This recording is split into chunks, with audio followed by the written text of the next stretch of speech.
और हजारों बुलबुलें अपनी अपनी बोलियां बोल कर उड़ जाएंगे।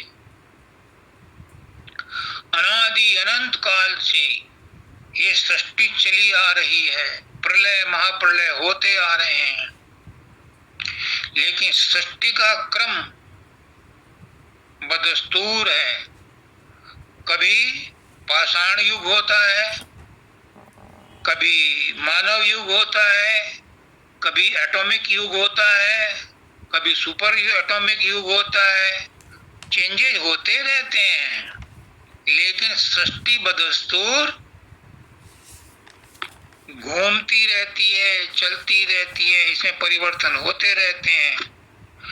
ये चलती रहती है क्योंकि इसका नाम ही जगत है। जगत किसको कहते हैं? जगत कहते हैं जगत्याम इति जगत। जो चलता रहता है वो गत कहते हैं, चलने को। जो चलता रहता है वो जगत है। संसरति इति संसार। जो संसरती सरकता रहता है वही संसार है। तो इसलिए ये सब सृष्टि चलती रहती है। एक चीज है जो नहीं चलती, अचल मुकामी, वो परमात्मा है। अव्यक्त स्वयंभू केंद्र से केंद्रम मालिक कुल। वो स्थित है अपनी जगह। अगर वो चलेगा तो कुछ भी नहीं चलेगा। अगर चक्की के दोनों पार्ट चलने शुरू हो जाएं तो आटा नहीं पीसेगा। कार चलती है सड़क पर, एक्सल स्थिर रहता है। अगर एक्सल भी चलने लगे तो कार नहीं चलेगी। तो इसलिए वो परमात्मा स्थिर है, तभी संसार चल रहा है। परमात्मा कभी अस्थिर नहीं होता, वो हमेशा स्थिर रहता है। तो ये चमन यूं ही रहेगा। ये चमन चमन कहें इसको, सृष्टि को, संसार को, ये तो ऐसा ही रहेगा। ऐसा ही चल रहा है, ऐसे ही चलता रहेगा। ऊंच नीच होती रहेंगी। सतयुग त्रेता द्वापर कलयुग आते रहेंगे। कितने ही आएंगे, कितने ही चले जाएंगे। ये यूं ही चलता रहेगा। और हम जैसी बुलबुलें, बुलबुल छोटी सी होती है, जो कौवे के रंग की होती है, काली बुलबुल नहीं, वो तो कोयल होती है। बुलबुल और छोटी सी होती है, पिंजरों में देखी है मैंने कई बार। तो ये जितने भी हम बुलबुलें हैं, ये भी चहकते रहेंगे और जाते रहेंगे, आते रहेंगे, चोला बदलते रहेंगे। ये चमन यूं ही रहेगा और हजारों बुलबुलें अपनी अपनी बोलियां बोलकर उड़ जाएंगे। जो संत सदगुरु आते हैं अपनी अपनी कह के चले जाते हैं। कोई सुनता है, कोई नहीं सुनता है। जो सुनता है वो सतलोक पहुंच जाता है, जो नहीं सुनता है वो 84 में फंस जाता है। सतगुरु जबरदस्ती किसी के साथ नहीं करता। सतगुरु कभी नहीं कहता मुझ पे विश्वास करो। सतगुरु कभी नहीं कहता मेरे ऊपर श्रद्धा रखो। और वो करवा भी नहीं सकता। जबरदस्ती कोई काम नहीं करा सकता। परमात्मा किसी को कुर्सी से उठा करके खुद नहीं बैठता। परमात्मा को खाली कुर्सी चाहिए। अर्थात जब तक आपके मन में कुविचार भरे हैं, विकार भरे हैं, तब तक परमात्मा नहीं आता। परमात्मा तब आता है जब हम उन विकारों से असंगत हो जाते हैं, उन विचारों से अपना संबंध तोड़ लेते हैं, तो परमात्मा हाजिर है। एक उसने कहा है कि वजह तेरे न आने की मालूम हुई सनम। हम शिकायत करते हैं ना कि 40 साल हो गए, 50 साल हो गए, 30 साल हो गए, साधन अभ्यास भी करते हैं, सत्संग में भी आते हैं, गुरु की सेवा भी करते हैं, लंगर में भी सेवा देते हैं, लेकिन कुछ मिला नहीं, कुछ प्राप्त नहीं हुआ। जायज है उनकी शिकायत, मुझे भी 42 साल हो गए। तो इसीलिए उसने कहा कि तेरे न आने की वजह मालूम हुई सनम, मैं खुद ही पर्दा था, मुझे मालूम न था। तेरे आने में कमी नहीं हुई, ना गुरु के बताने में कमी हुई। गुरु तो परमात्मा का ही रूप है, परमात्मा ही गुरु के रूप में आया है समझाने के लिए। उसने कमी नहीं छोड़ी, रात दिन सत्संग दे दे करके, रात दिन हमें चिता चिता करके, हर तरह से हमारी खोपड़ी को खोला है उसने।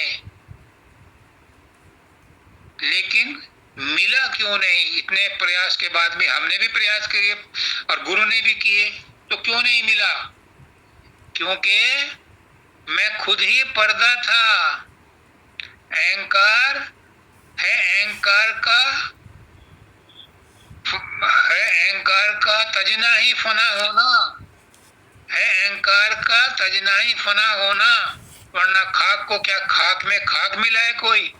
मेरा ही अहंकार बीच में आड़े आ रहा था कि तुझे मैं प्रकट ना कर सका। तू तो प्रकट था, अभी भी प्रकट है। एक शिष्य बोला कि मुझे मुक्ति कैसे मिलेगी?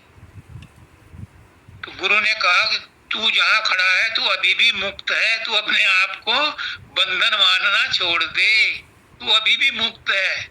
जहां खड़ा है वहीं पर खड़ा रहो और अपने आप को बंधन मुक्त मान। तो तू बंधन मुक्त है, तुझे किसी ने नहीं बांधा, कोई तेरे ऊपर चेन नहीं लगी हुई।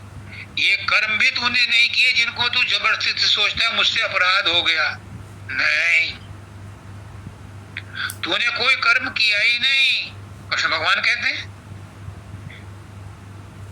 वो कहते हैं 3 गुण, सतोगुण, रजोगुण, तमोगुण, 5 तत्व, आकाश, वायु, अग्नि, पृथ्वी और जल। फिर 4 मन चतुष्टय, मन, बुद्धि, चित्त, अहंकार, 4 ये हो गए। उसके बाद मिल गया प्रारब्ध। इन सब ने मिलकर के घोल बना दिया, केमिकल बना दिया। उससे कर्म करने शुरू हो गए, उनमें बुलबुले उठने शुरू हो गए, वो कर्म हो रहे हैं। और तुम अज्ञान के कारण सोचते मेरे से कर्म हो गया। आत्मा कर्म नहीं करती।